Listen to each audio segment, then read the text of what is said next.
What's up guys? Welcome back. If you've been watching my channel for a little while, you probably know that I have a tiny RC car called the Sandyland. It's a super fun little car and I've done all sorts of great upgrades and projects with it, but it really can't even pretend to compete with the Rustler 4x4, and so I don't really use it that much for races or bashing. Well, in today's video, I'm hoping to change that. I'm going to be putting in a brushless motor to hopefully turn it into the ultimate 18th scale racing machine. Enjoy!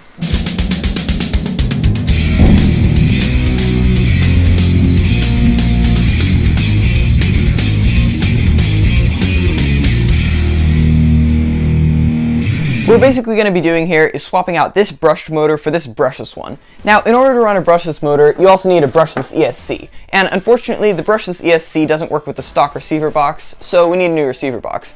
And the new receiver box won't work with the stock servo, so we need a new one of those too. Basically, in order to do this, we have to replace all of the car's electronics. The good news is that's not terribly difficult to do, so let's do it.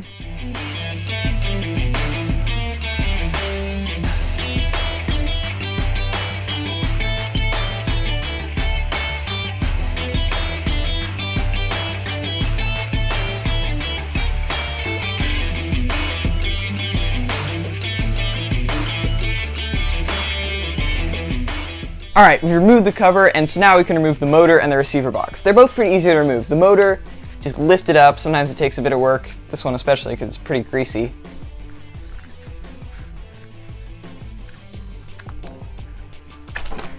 There we go.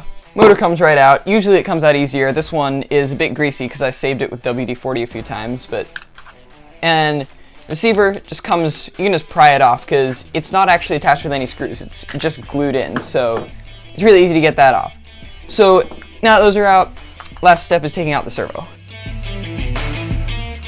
Alright, so all the electronics are out and now we can put the new ones in. It's fairly simple, they go in exactly the same as the old ones, so just slide in the brushless motor. This screws down over here, so let's do it.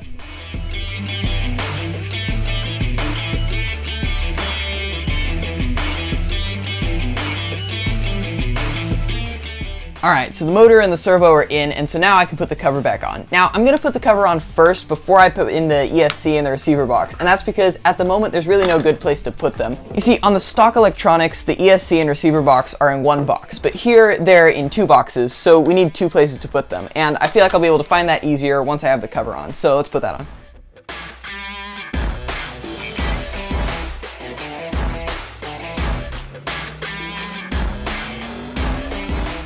Alright, so the motor and the servo are in, so now we're on to the step of putting in the ESC and the receiver box. I think I'll probably put in the ESC in the same spot that the box originally was with the old electronics, and I'll put on the receiver box probably right here.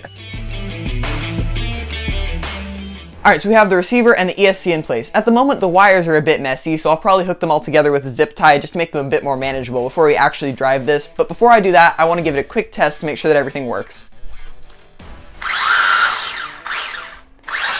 Look at that. That's insane. This thing's like practically jumping out of my hand. Wait a minute. We don't have reverse. This thing goes forward but not backwards. It's a bit odd. Let me just have a look at that.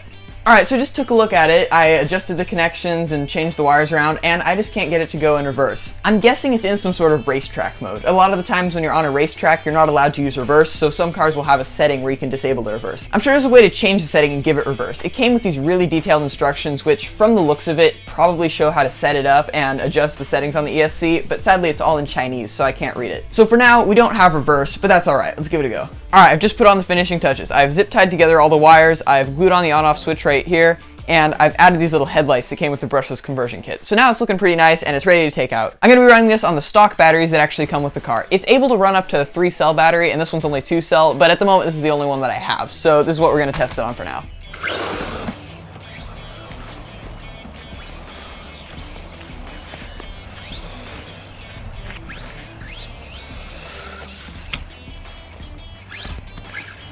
Whoops.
So there it is, the tiny Sandyland RC car with a brushless motor. Putting a lot of power into something small is always a ton of fun, and the Sandyland is definitely no exception. This is one of the best upgrades you can do for this car, and I'm really excited to see how it does in a race against the Rustler. Now, before we can start using this thing as a racer, or even just a general purpose basher, there are definitely a few more upgrades that we need to do. Mainly, we need a new battery. I had to record this video in 3-minute segments because that is how long the battery lasts if you're lucky. I'll definitely need a bigger battery. This ESC can also actually run up to 3 cells, so I might want to give that a go too. There are a few other upgrades I want to do. I want to add some new tires and shocks to give this thing a bit more control. I want to upgrade the gears and diffs to make it faster and tougher, and I definitely want to try to translate these instructions because I'd really like to be able to go in reverse, and also by the looks of it, there are actually a lot of things that we can turn the power up on. I've got a lot of big plans for fun things to do with this little car very soon, so subscribe for that, and I'll see you all then.